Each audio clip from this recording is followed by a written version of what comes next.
Hello everyone, कैसे आप सब। आप सबका अपने चैनल में स्वागत है। आज मैं आपको सिंहासन बत्तीसी की 16वीं पुतली की कहानी सुनाने जा रहा हूँ। तो चलिए शुरू करते हैं। राजा भोज दोबारा सिंहासन पर बैठने के लिए आगे बढ़े। तभी 16वीं पुतली सत्यवती सिंहासन से बाहर आई और राजा भोज को गद्दी पर बैठने से रोकने के लिए कहती है कि हे राजन, मैं आपको राजा विक्रमादित्य का एक किस्सा सुनाऊंगी। अगर आपको लगता है कि आप भी उतने ही महान हैं तो इस सिंहासन पर बैठ जाना। इतना कहकर 16वीं पुतली सत्यवती ने कहानी सुनाना शुरू किया।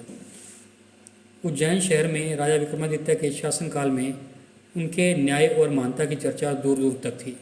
राजा ने अपने बड़े बड़े फैसले और सुझावों के लिए 9 लोगों की एक समिति बना रखी थी। इन लोगों से ही राजा विक्रमादित्य राजकाज संबंधित सुझाव भी लिया करते थे। एक बार धन संपत्ति को लेकर कुछ बातें शुरू हुई। तभी पातालोक से भी बात सामने आई और एक जानकार ने पाताल लोक के राजा शेषनाग की तारीफ की। उन्होंने बताया कि उनके लोक में सारी सुख सुविधाएं हैं क्योंकि वो भगवान विष्णु के खास सेवकों में से एक हैं। शेष नाग का स्थान भगवान के बराबर माना जाता है और जो उनके दर्शन करता है उनका जीवन धन्य हो जाता है। इतना सुनते ही राजा विक्रमादित्य ने पाताल लोक जाकर उनसे मिलने का मन बना लिया। तभी राजा विक्रमादित्य ने अपने बेतालों को याद किया और उनके साथ पाताल लोक में पहुंच गए। वहां उन्होंने जानकारों की कही सारी बातों को सही पाया। जब शेषनाग को राजा विक्रमादित्य के आने की खबर मिली तो उनसे मिलने पहुंच गए। राजा विक्रमादित्य ने शेषनाग को नमस्ते करते हुए अपना नाम और पातालोक में आने का कारण बताया। राजा विक्रमादित्य की बातें सुनकर और उनके व्यवहार से शेषनाग इतने खुश हुए कि राजा विक्रमादित्य को जाते जाते उपहार के तौर पर 4 चमत्कारी रत्न दिए।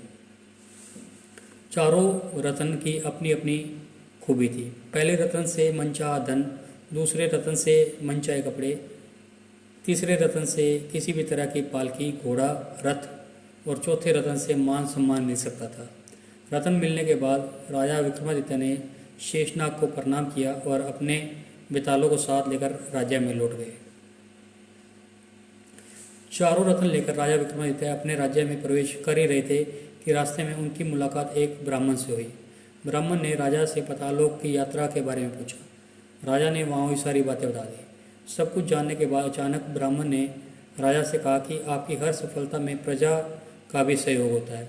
ब्राह्मण की बात को सुनते ही राजा विक्रमादित्य उनके मन की बात समझ गए और तुरंत उन्होंने ब्राह्मण को अपनी इच्छा से एक रत्न लेने को कहा। यह देखकर ब्राह्मण थोड़ी उलझन में पड़ गया और उन्होंने कहा कि वो अपने परिवार के लिए हर सदस्य की राय लेना बेहतर समझेगा। राजा विक्रमादित्य उसकी बात मान गए। फिर ब्राह्मण अपने घर पहुँचे और अपने परिवार में पत्नी, बेटे, बेटी को सारी बात बताई। तीनों ने ही 3 अलग अलग रत्न लेने की इच्छा जताई। ब्राह्मण की उलझन अब और बढ़ गई। परिवार वालों की बात सुनकर ब्राह्मण दोबारा राजा विक्रमादित्य के पास पहुँचे और उन्हें अपनी दुविधा बताई। ब्राह्मण की बात सुनते ही राजा विक्रमादित्य ने हंसते हुए ब्राह्मण को 4 रत्न उपहार कर दिए। इतना कहते ही 16वीं पुतली सत्यवती ने कहा, क्या तुम भी इतने दानी हो?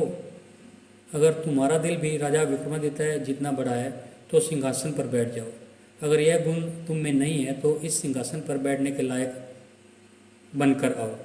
इतना कहकर 16वीं पुतली सिंहासन से उठ गई और एक बार फिर राजा भोज सिंहासन पर नहीं बैठ पाए। इस कहानी से हमें यह सीख मिलती है कि सच्चा राजा, राजनेता या संचालक वही होता है जो धन दौलत का लालच न करते हुए अपनी प्रजा और अपने साथ कार्य करने वालों को भी प्राथमिकता दे। तो आपको ये कहानी कैसी लगी? अगर पसंद आई तो वीडियो को लाइक कीजिए, शेयर कीजिए और चैनल को सब्सक्राइब कीजिए। बेल वाला बटन ज़रूर दबा दें ताकि हम ऐसी कोई और कहानी डालें तो उसकी नोटिफिकेशन आपको मिल जाए। Thank you.